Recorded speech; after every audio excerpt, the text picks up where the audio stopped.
Good morning. আশা করব তোমরা সবাই খুব ভালো আছো আর সুস্থ আছো। আমিও খুব ভালো আছি। আজ হচ্ছে 21 ফেব্রুয়ারি, বারটা হচ্ছে শুক্রবার, বাজে এখন সকাল 9টা। সকালবেলা 7টার সময় যথারীতি ঘুম থেকে উঠে পড়েছি জানো তো, কিন্তু আমি এদিকের কাজগুলোতে কিছুতেই হাত দিতে পারছিলাম না। শুধু ডাইনিংয়ের মধ্যেই গুড়গুড় গুড়গুড় করে এটা করছিলাম ওটা করছিলাম, মানে যেই কাজগুলো থাকে ওইটুকু জায়গার মধ্যে। কারণ ইন্দ্র এই ঘরে ঘুমাচ্ছে, তাতান ওই ঘরে ঘুমাচ্ছে। এবার এরা না ওঠা পর্যন্ত তো আমি এই ঘরের কাজগুলোতে হাত দিতে পারছিলাম না। ইন্দ্র কিন্তু অন্যদিন না 7টা সাড়ে 7টা কি ম্যাক্সিমাম 8টার মধ্যে উঠে পড়ে। এক একদিন তো আমি ওঠার আগেই উঠে চা টা খেয়ে নেয়। আজকে কি হয়েছিল কি জানি, 9টা বেজে যাচ্ছে তাও উঠছিল না। তারপরে দেখলাম গিয়ে উঠলো। ওঠার সঙ্গে সঙ্গে আমি একদম চলে এসেছি এই ঘরের বিছানার চাদরটা পাল্টাতে, কারণ আমি অপেক্ষাই করছিলাম যে আমি কখন উঠবে আর আমি কখন এই ঘরে আসবো। কারণ আজকে শুক্রবার, বিছানা চাদর পাল্টাবার দিন, তার মধ্যে আবার রোদ উঠেছে জানো তো। দুদিন পুরো মেঘলা ওয়েদার পর আজকে একদম ঝলমলিয়ে রোদ উঠেছে। গতকাল তো ভালোই বৃষ্টি হয়েছে, কোনো কিছু কাঁচা ধোয়াই করতে পারিনি। আর তার আগের দিনও মেঘলা মেঘলা ওয়েদার ছিল।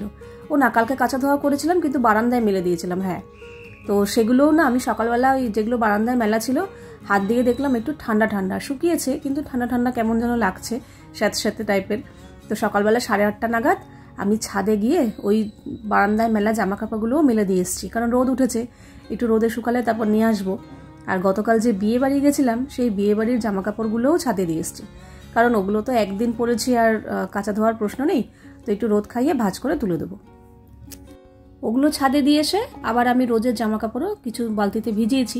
তবে হ্যাঁ, বিছানার চাদর আজকে আর কাচবো না, কারণ একেই ওইগুলো ছাদে রয়েছে, আবার আমি ভিজিয়েছি, তো বিছানার চাদর আবার ভেজাবো দেবো, তো ভাবলাম থাকবে আজকে না, কালকে করবো ওখানে। তো ওদিকে আবার ইন্দ্র উঠে পড়াতে ওর ওঠার সঙ্গে সঙ্গেই মুখ ধোয়ার সঙ্গে সঙ্গেই ওর চা চাই। আমি আবার যেমন একটু ঘন্টাখানেক বাদে চা খাই, কিন্তু ওর সঙ্গে সঙ্গে চা চাই। তো আমি আবার ওকে চা করে দিলাম, ও চা নিয়েই সঙ্গে সঙ্গে বিছানায় উঠে বসে পড়েছে। আর ততক্ষণে আবার তাতানও উঠে পড়েছে, ওই ঘরের কাজ হয়ে গেছে। এবার আমি চলে এসেছি এই ঘরের বিছানার চাদর পাল্টাতে। আর ইন্দ্র চা খেতে খেতে এই গল্পই করছিল বাজারে যাওয়া নিয়ে। আগে আমাদের বেশ ঘটা করে সপ্তাহে একদিন কি মাঝে মাঝে বাজারে যাওয়া হতো, মাঝে মাঝে আমিও যেতাম, গুছিয়ে মাছ বাজার সবজি বাজার এগুলো আনা হতো। কিন্তু খেয়াল করে দেখবে যবে থেকে তাতান মাছ মাংস খাওয়া ছেড়ে দিয়েছে, তবে থেকে আমাদের সেইভাবে বাজারে যাওয়া হয় না। ইন্দ্র ওই চলতি পথে রাস্তাঘাটে যেটুকু সবজি টবজি পায় চোখে পড়ে ওগুলো নিয়ে চলে আসে। আর মাছ মাংস তো ধরতে গেলে বন্ধই হয়ে গেছে। তোমরা যারা আমার আগের বন্ধু, পুরনো বন্ধু, তারা হয়তো খেয়াল করবে, আগে কিন্তু ইন্দ্র যখনই বাজারে যেত 5-6 রকমের মাছ নিয়ে আসতো। সেই মাছ ধুতে ধুতে আমি বিরক্ত হয়ে যেতাম, বলতামও যে এত মাছ ধুতে ধুতে কত সময় লেগে গেছে। কিন্তু এখন কিন্তু খেয়াল করে দেখবে সেরকমভাবে আসে না, যদিও বা আনে ইন্দ্রর জন্য অল্প স্বল্প করে, সেরকমভাবে আনে না আর কি। কিন্তু আজকে ইন্দ্র প্রায়ই বলে যে বাজারে যাব, কি আনবো, তখন বলে কি দূর, ঘরে দেখবে একজন যদি এরকমভাবে খাওয়া বন্ধ করে দেয় না, বাকি জনেরও অতটা লাগে না।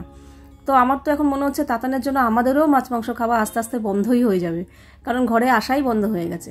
ইন্দ্র বলে কি দূর, আমার একার জন্য, তার মধ্যে আমার আবার এখন নকশামি হয়েছে, বড় মাছ খুব একটা খেতে পছন্দ করি না। আগে আনতো, খেতাম, এখন তো একদমই খাই না। তো তখন বলে কি দূর, আমার একার জন্য কি বলবো যে 2 পিস মাছ দিন, 2 পিস মাছ নেওয়া যায়, কেনা যায়। তো এই করে করে ও আস্তে আস্তে আনা বন্ধ করে দিচ্ছে। তো তাই বলছে, বলে দূর, ঘরে যদি তাতানের উদ্দেশ্য করে যখনই বাজারে যেত তাতানকে জিজ্ঞাসা করতো কি রে, কি মাছ খাবি, ওই খাবি। যদিও তাতানের কোনোদিনই মাছের প্রতি অতটা ইন্টারেস্ট ছিল না, তবুও খেত, একদম খেত না তা তো নয়। তো এই হচ্ছে ব্যাপার, এখন বাজারে যাওয়াই বন্ধ হয়ে গেছে, মাছ মাংস আনাই বন্ধ হয়ে গেছে। তো যাই হোক, চলো, বিছানা চাদর ওদিকে কাজটা হয়ে গেছে। ওদিকে তাতানকে আমি একটু ছাতু করে দিলাম, কারণ আজকে সকালবেলা আমি কিছুই বানাবো না। এমনিতেও গতকাল রাত্রে বিয়ে বাড়িতে বেশ চব্যচস্য খেয়ে এসেছি আমরা, তো ভেবেইছিলাম সকালবেলাটা একটু পেটকে রেস্ট দেবো।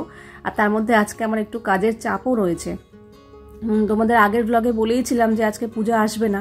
তো যদিও বাসন আমার নেই, বাসন জমিয়ে রাখিনি, গতকাল দুপুরের বাসন তো সব মেজেই রেখেছি।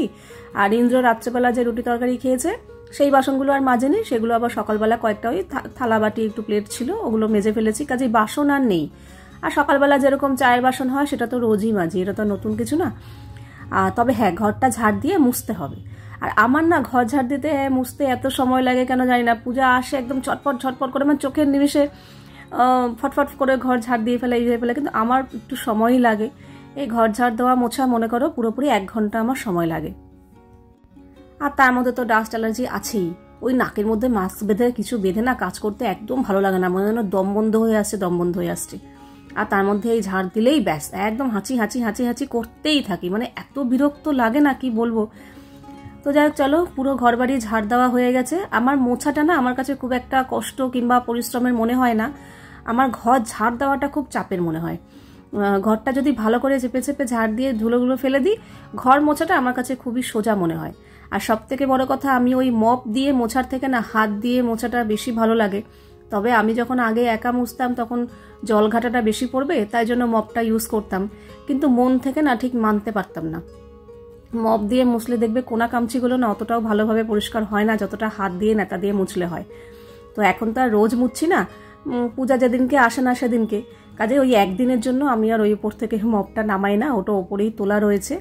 ওই একদিন আমি ওই নেতা বালতিতেই মুছে ফেলি, আমার বেশ তাড়াতাড়িও হয়, ভালো পরিষ্কারও হয়, কোনা কামচি বেশ ভালো করে পরিষ্কার হয়। তো এই জন্যই হাত দিয়ে নেতা দিয়েই মুছে ফেলি। তো ওদিকে মোটামুটি সব কাজই হয়ে গেছে, এটাই আমার লাস্ট কাজ ছিল। আর আমিও তাতানকে ছাতু দিয়ে, আমিও একটু নুন আর পাতিলেবু দিয়ে আমিও ছাতুগুলো খেয়ে নিয়েছি। তবে ছাতুতে আমি আবার পেঁয়াজ লঙ্কা আমারও খুব একটা পছন্দ হয় না, তাতানেরও না। তবে ইন্দ্র আবার ছাতু খেলে পেঁয়াজ লঙ্কা কুচি দিয়ে খায়। তো চলো ঘরঠর মুছে ওদিকে সমস্ত কাজ কমপ্লিট। এবার আমার যে কি শান্তি লাগছে কি বলবো। যতক্ষণ না আমার সকালবেলা ঘর বাড়ি পরিষ্কার হচ্ছে না ততক্ষণ অবধি আমার যেন কেমন একটা অশান্তি লাগে। অনেকে আছে না যে রান্না বান্নার দিকে ফোকাস, সকাল সকাল উঠে একদম সকাল রান্না বান্না হয়ে গেল। না, সবাই যে প্রয়োজনে সকাল সকাল রান্না করতে হয় এমন কিন্তু নয়। আমার চেনা জানা এমন অনেকে আছে প্রয়োজন ছাড়া এমনি সকাল সকাল আগে রান্নাটা সেরে ফেললো, তারপরে ঘরবাড়ি পরিষ্কারের কাজ করে। কিন্তু আমার আবার যতক্ষণ না ঘরবাড়ি পরিষ্কার হচ্ছে ততক্ষণ অবধি আমার রান্নাঘরে ঢুকতেই ভালো লাগে না, মানে দুপুরে রান্নার কথা বলছি আর কি। ওই আগে দুপুরে রান্না বান্না করবো, তারপরে ঘরবাড়ি পরিষ্কার, আমার অস্বস্তি লাগবে। আগে আমার বেশ ঘরবাড়ি ঝকঝক পরিষ্কার হয়ে যাবে, তারপরে আমি রান্নাবান্নায় আসবো, খাওয়া দাওয়া করবো, ঠিক আছে। যাক, এক একজনের এক এক রকম মতামত। তো এই যে ছাদে চলে এসেছি তাতানকে নিয়ে, বললাম তুই চল আমার সাথে, কারণ এই জামা কাপড়গুলো তো মেলা ছিল আগের দিনের, আর ওই যে শাড়ি ঠাড়িগুলো পরেছিলাম সেগুলো, তো এগুলো ওকে দিয়ে দেবো, কারণ এগুলো তুলে রাখতে অসুবিধা। আমি আবার এক বালতি নিয়ে এসেছি, ওগুলো মেলবো, তাই জন্য ওকে নিয়ে এসেছি। আমি বললাম তুই শুকনো জামা কাপড়গুলো নিয়ে চলে যা, ততক্ষণে আমি ভেজা জামা কাপড়গুলো মেলে আসছি। আর ওই যে ছাদের একটা কোনায় দেখছো, ওটা হচ্ছে বাথরুমের যে পাপোশটা ধুয়েছিলাম সেটা। এই পাপোশটা না বেশ মোটা, মানে শুকোতে অনেক দিনই সময় লাগে। তো আগের দিন তো বৃষ্টির ওয়েদারেও কেচে দিয়েছিলাম, বুঝতে পারিনি, তো বারান্দাতেই মেলা ছিল। আজকে আবার সকাল সকাল মানে ছাদে রেখে দিয়েছি, সারাদিন ছাদে ছিল, তা সত্ত্বেও শুকায়নি, পরের দিনও দিতে হবে। তো ছাদে জামা কাপড় মেলে চলে এসেছি রান্নাঘরে। তো কি করবো,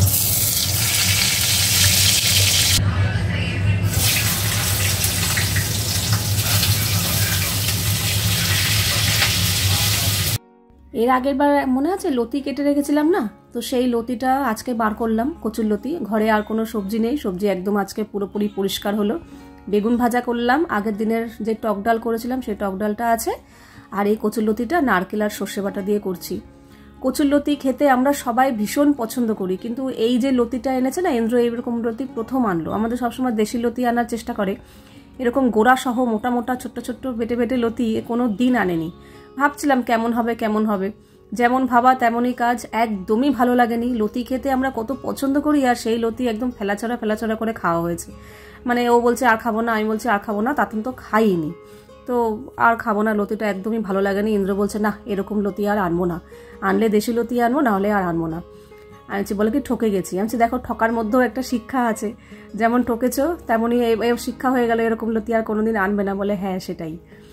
যাই হোক, আর এদিকে ইন্দ্র আবার বললো কি একটু নারকেলের বড়া করো। তো নারকেলের বড়া ওই যেরকম করি, নারকেল কোরানোর মধ্যে কাঁচা লঙ্কা কুচি, বেসন, চালের গুঁড়ো, নুন, হলুদ আর একটু চিনি দিয়ে একটু আঠা করে মেখে পাতলা করে চ্যাপটা করে ভাজা, এই আর কি।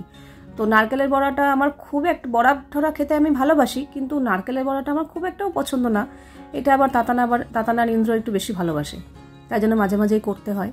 তো দেখো খেতে বসে পড়ছিলাম, তোমাদেরকে খাবার দেখানোই হয়নি। এই যে এখানে না একটুখানি ডাল শুকনো করেছি, যদিও একদম অল্প হয়েছে, তবে আজকে খাবারের মধ্যে সব থেকে যেটা বেশি ভালো লেগেছে বলতে পারো এই ডাল শুকনোটা। আগের দিনের মুসুর ডাল ছিল, সেটাকে একদম গ্যাস কমিয়ে রেখে শুকিয়ে একদম শুকনো হয়ে গেছে। তার মধ্যে একটু পেঁয়াজ কুচি, লঙ্কা কুচি, একটু কাঁচা সর্ষের তেল দিয়ে ভীষণ ভালো লাগে গরম গরম ভাতের সাথে।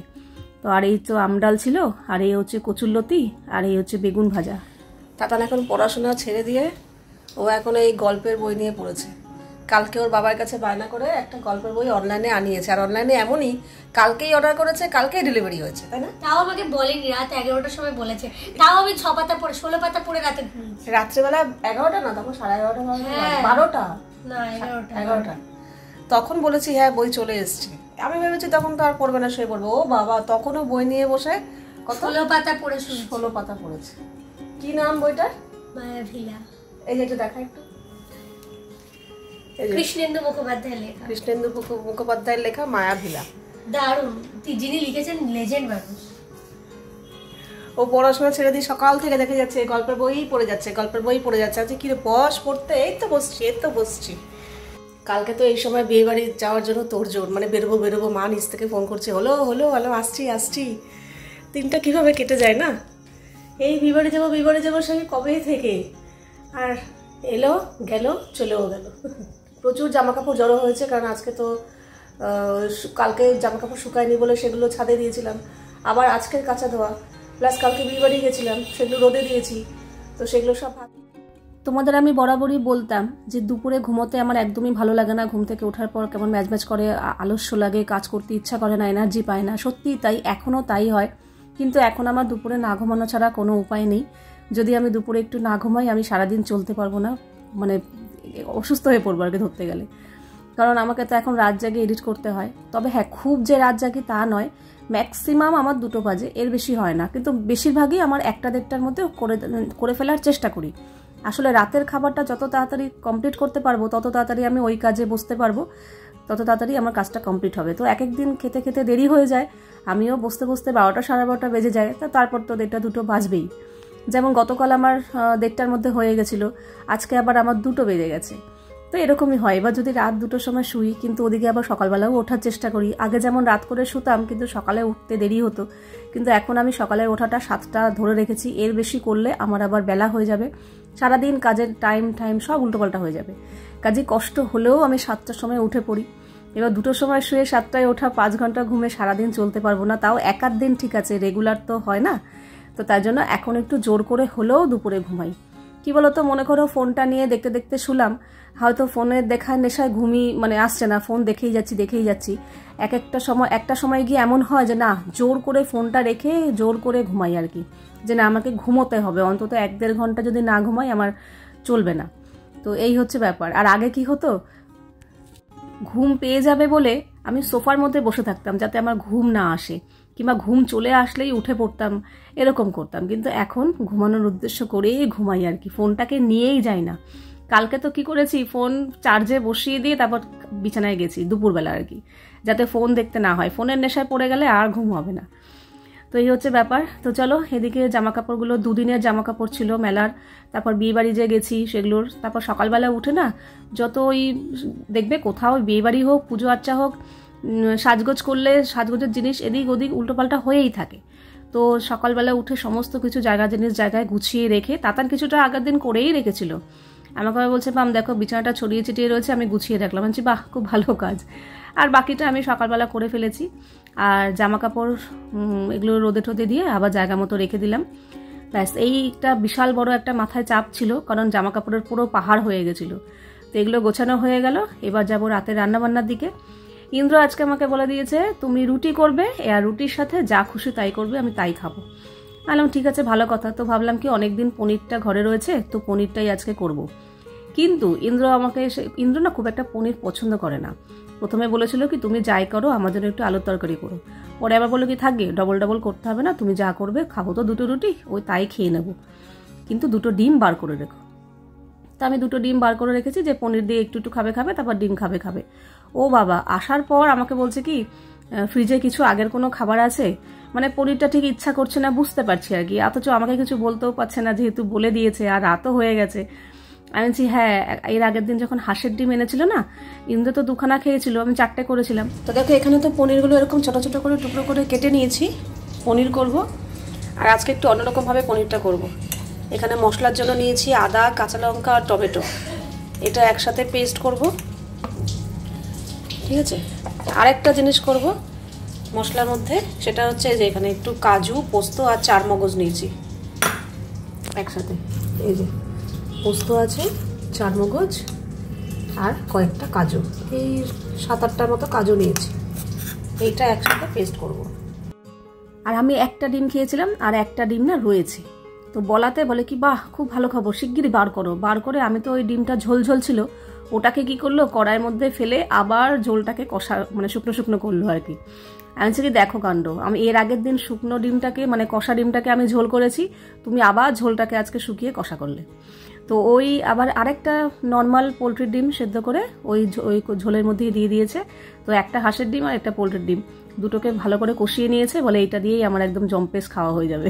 ও পনির ওই নামমাত্র একটুখানি টেস্ট করার জন্য নিয়েছিল, ও খায়নি, ওই হাঁসের ডিম দিয়েই খেয়েছে। মানে ডিমের কষা দিয়ে আমাকে বললো ডিম যখন হচ্ছে তুমি একটা কাজ করো, লুচি করে ফেলো, মানে আটা দিয়েই আর কি, আটা দিয়েই লুচি। কারণ ঠিক আছে, কিন্তু আমার আর তাতানের জন্য রুটিই করেছি। তো পনিরটা তো দেখতেই পেলে, প্রথমে তেলের মধ্যে জিরে তেজপাতা ফোড়ন দিয়ে, আর হ্যাঁ আমি একটু আলু দিয়েছি, কেন জানো তো, বলেছিল ইন্দ্র খাবে, তো ওর আবার একটু তরকারিতে আলু না হলে চলে না। আমি যদি আগে জানতাম যে ও খাবে না, তাহলে আমি এক ফোঁটাও আলু দিতাম না, কারণ এইসব রান্নাতে আলু ঠিক ভালো লাগে না, শুধু পনিরটাই ভালো লাগে। কিন্তু কি করা যাবে, তো একটুখানি আলু দিয়ে ভাজা ভাজা করে নুন হলুদ একটু মিষ্টি আর মশলা তো তোমরা জানোই কী কী দিয়েছি, আর গুঁড়ো মশলার মধ্যে একটু জিরের গুঁড়ো, ধনের গুঁড়ো আর কাশ্মীরি লঙ্কার গুঁড়ো দিয়েছি। এই তো তারপরে ওই কাজু বাটা যেটা ছিল সেটা লাস্টে দিয়েছি। প্রথমে আদা রসুন বাটাটা, রসুন বলছি, আদা কাঁচা লঙ্কা টমেটো বাটা দিয়ে ভালো করে মশলাটা কষিয়ে যখন মশলা থেকে তেল ছেড়েছে, তারপরে ওই কাজু পোস্ত বাটাটা দিয়েছি। দিয়ে একটুখানি অল্প একটু গরম জল দিয়ে, বেশি জল দেয়নি কারণ একটু গ্রেভি গ্রেভি শুকনো শুকনোই হবে, রুটি দিয়ে খাবো যেহেতু। চাপা দিয়ে রেখেছিলাম শুধু আলুটা সেদ্ধ হওয়ার জন্য। তারপরে দেখো এরকম ঘন ঘন গ্রেভি হয়েছে। নামানোর আগে একটু গরম মশলার গুঁড়ো, একটু কসুরি মেথি আর একটু ধনেপাতা দিয়ে নামিয়ে দেবো। বিশেষ করো পনিরটা খুব ভালো হয়েছে, কিন্তু আলুগুলো মুখে পড়ছিল, ভালো লাগছিল না, শুধু পনিরটা হলে ভালো হতো। বললাম যার জন্য আলু দিলাম সেই খেলো না, বেকার হয়ে গেল আলুটা দেওয়া। তো যাই হোক, তাতান খুব ভালো খেয়েছে, ও রান্না হওয়ার সঙ্গে সঙ্গে 2 টুকরো পনির মুখে দিয়ে বলছে খুব ভালো হয়েছে। ও এমনি পনির খায়, আর আমারও পনির বেশ ভালো লাগে খেতে। তো ওদিকে পনিরের তরকারিটা হয়ে গেছে, আর এদিকে আমি আটা মেখে নিচ্ছি। আটাটা মেখে রেখে আবার ইন্দ্র আমাকে বললো একটু স্যালাড কাটো, মানে ওই শসা আর পেঁয়াজ ঝিরিঝিরি করে কাটো আর কি। বলে রাতের খাবারটা জমিয়ে খাই, অল্প একটু পনির দেবে, অল্প একটু ডিম দেবে, একটু স্যালাড থাকবে, একটু লুচি থাকবে, থালার মধ্যে বেশ সুন্দর করে সাজিয়ে দেবে। আর ঠিক আছে, ভালো কথা। তো ওদিকে অলরেডি তরকারি স্যালাড থালাতে সাজানো হয়ে গেছে। এখন এই গরম গরম লুচি ভাজবো, আগে ওকে ভেজে দিয়ে দিই, কারণ ও বলছে ঘুম পেয়ে গেছে, ঘুমিয়ে পড়বে। তারপরে আমরা তাতানের জন্য 3-4টে রুটি করলেই হয়ে যাবে। তার মধ্যে কি জানো তো, ভাবলাম কি রাতের খাবার তার মধ্যে যেমন করছে, মনে হয় নিশ্চয়ই খিদে পেয়েছে, একটু বেশি করেই লুচি করি, তারপর যদি চায় যদি না দিতে পারি তখন কেমন লাগে। এই জন্য আমি 8খানা লুচি করেছিলাম, কিন্তু খেয়েছে কটা জানো, 4টে। আরও 4টে লুচি রয়ে গেল। আমি বললাম যদি জানতাম তুমি 4টে খাবে তাহলে আমি এতগুলো করতামই না। তো এই যে আজকে খাবার দেখে তো খুব খুশি হয়ে গেছে, বলছে হ্যাঁ এরকমভাবে দেবে, আমি তাহলে একদম খুশি। আমি বলছি হ্যাঁ তোমার তো সবসময় হলেই। তবে হ্যাঁ, আগে যেটা সত্যি সেটা আগের থেকে ও লুচি পরোটা খাওয়া, তারপর ময়দা খাওয়া অনেকটাই কমে গেছে। তো চলো আজকে ভিডিওটা এখানেই শেষ করছি, আবার দেখা হবে নেক্সট ভিডিওতে। ততক্ষণের জন্য love you all, good night and tata.